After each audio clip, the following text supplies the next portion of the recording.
Yeah, we are connected. Starting the session.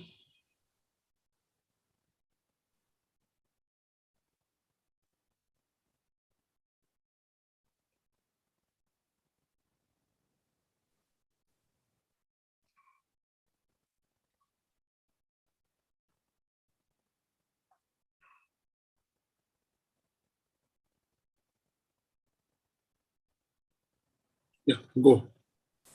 Hello everyone, I'm Attila Forgács from Hungary, a professional chess player with a peak rating of 2220 and a streamer. I will be moderating today's session. Good morning, good afternoon, good evening to all the Nurture subscribers. Thank you to every one of you for being here with us today. We are very pleased to be able to welcome those of you that have been with us for a long time now, as well as those who are new to the Nurture community. We welcome Grandmaster Boris Avruk on the Nurture platform with his camp on playing with bishop pair. And now I would like to say a few words about him. Boris became Grandmaster in 1997 at the age of 21. He has won lots of strong tournaments like Israel Chess Championship and participated in Chess Olympiads 6 times. He has also trained with some of the best players in the world like Grandmaster Radjabov, Kramnik, Caruana, Vasily, and many more. Boris is universally recognized as one of the foremost opening theoreticians of the modern era. He is the world-leading expert on 1d4 and has authored some of the classics.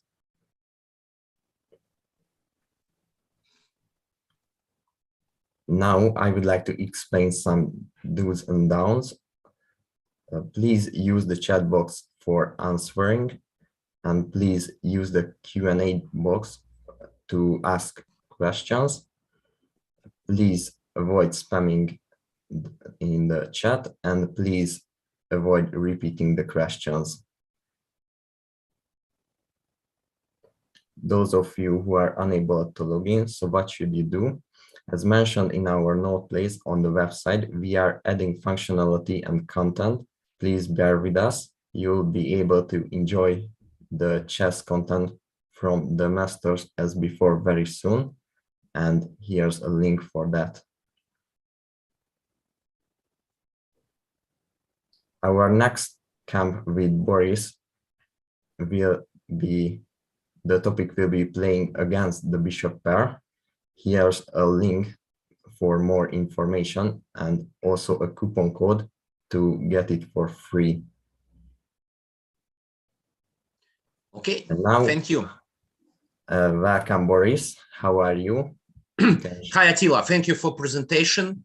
Yeah, thank you. So, and I think we are ready to go.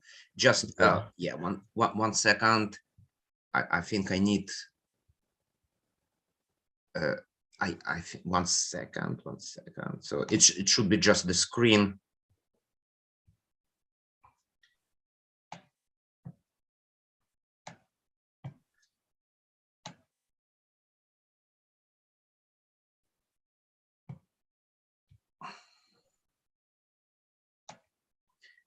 I think it works well, right? Right. Just go into advanced sharing option and you can then advanced share and then you can select the portion of the screen. I'm sorry, what did you say? Yeah, when you click share to advanced sharing option, then you can. Yes, I did.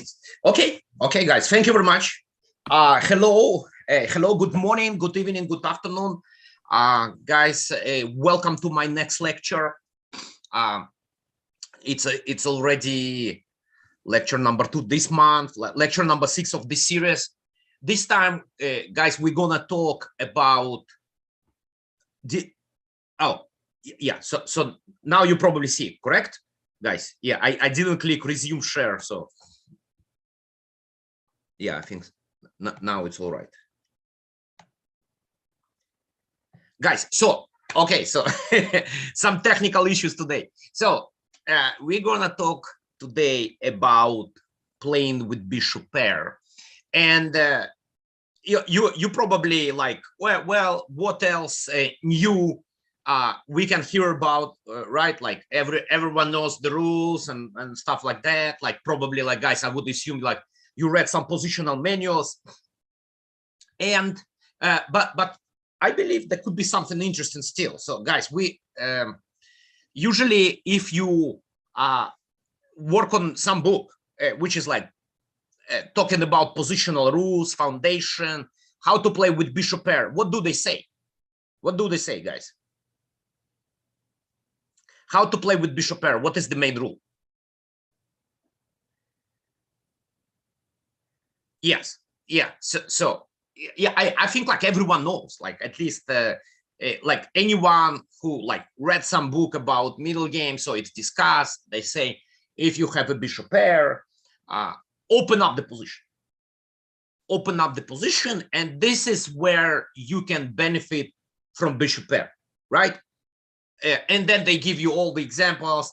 Then there is no center, like it's you know, no pawns ED, and just bishop pair is crushing the opponent, dominates the position, and life is easy, right? Like, in fact, guys, in many cases it's not so easy.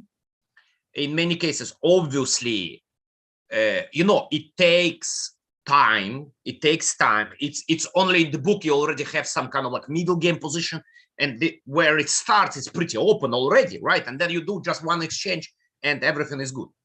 Now in real life, quite often happens that it might be a long-term plan. So you know in your mind that, yes, I strive for opening up the position, but in the beginning, it's like or closed or pretty like how we call it, semi-closed, semi-open, right? So the pawn structure is not clarified, right?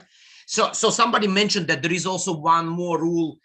You can trade bishop anytime into winning endgame. Yeah, I remember this rule, but you know, guys, it's like, well, if you dominate, I can say the same about like strong knight, right? I can take with this strong knight anytime the bishop, something like that. So it's like, you know, it's a tricky stuff. So guys, today I wanted to give you another rule that to be honest, like I only know one book where it was mentioned by Dvoretsky, but usually I don't see this.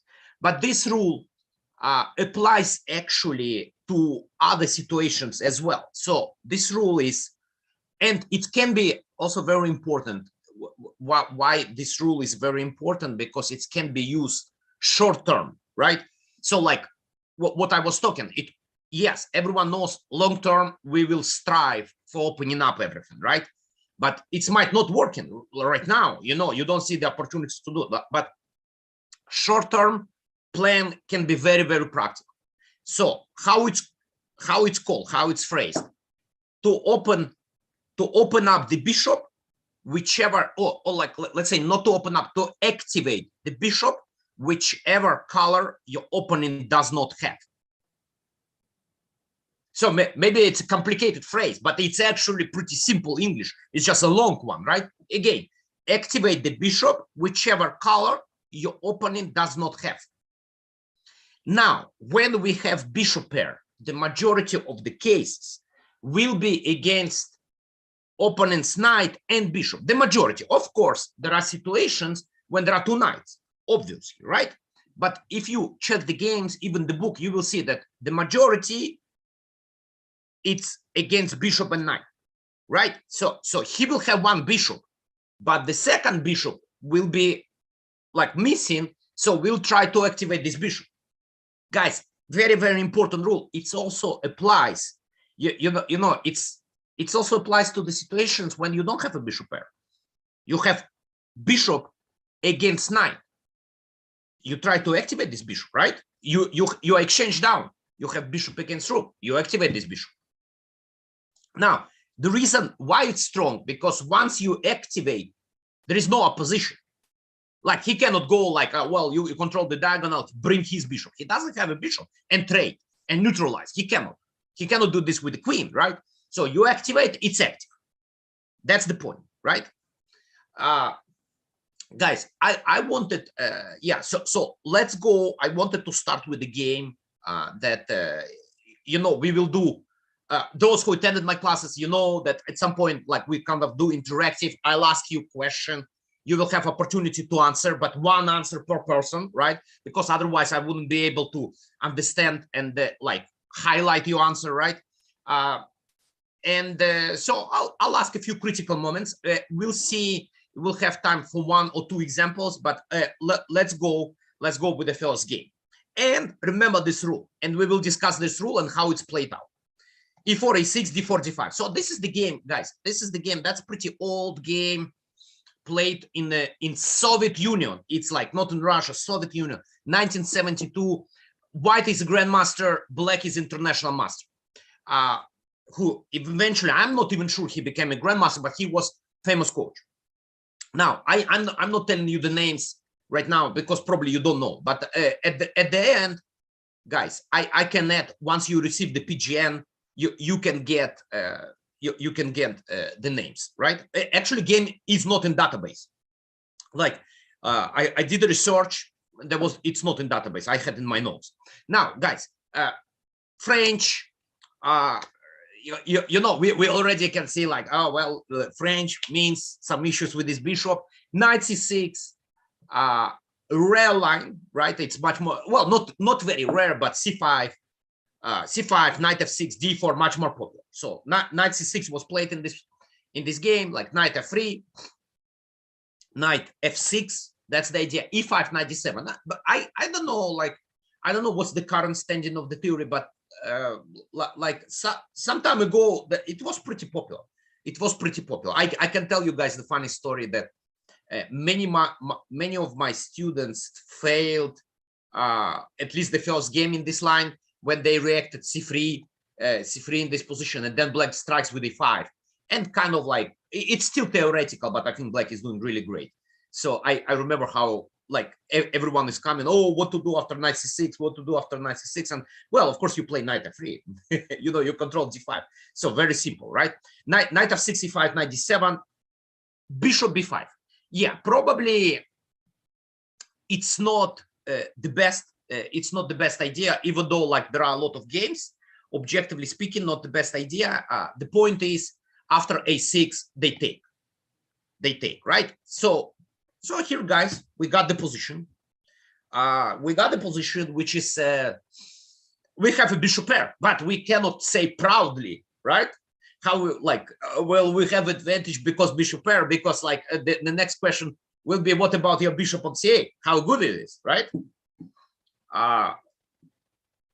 So it's a theoretical variation with a lot of games, and the main move, it's knight b3 in this position, and it's actually some idea knight a5, and by the way, he can potentially bishop g5 is coming, so probably, like, in some cases forcing trade of the bishop. So it's like, there is a point for white, some theory, but in this game, white played move c4.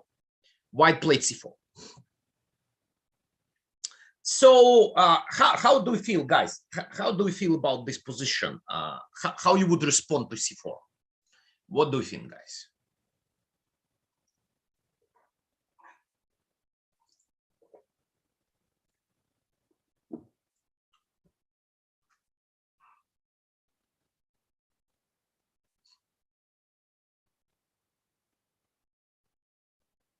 What, guys, what is bishop b5?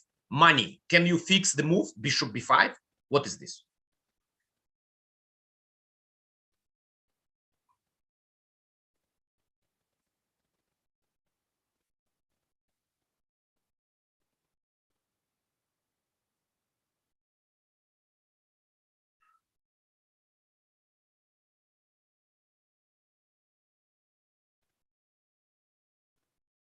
Mm-hmm.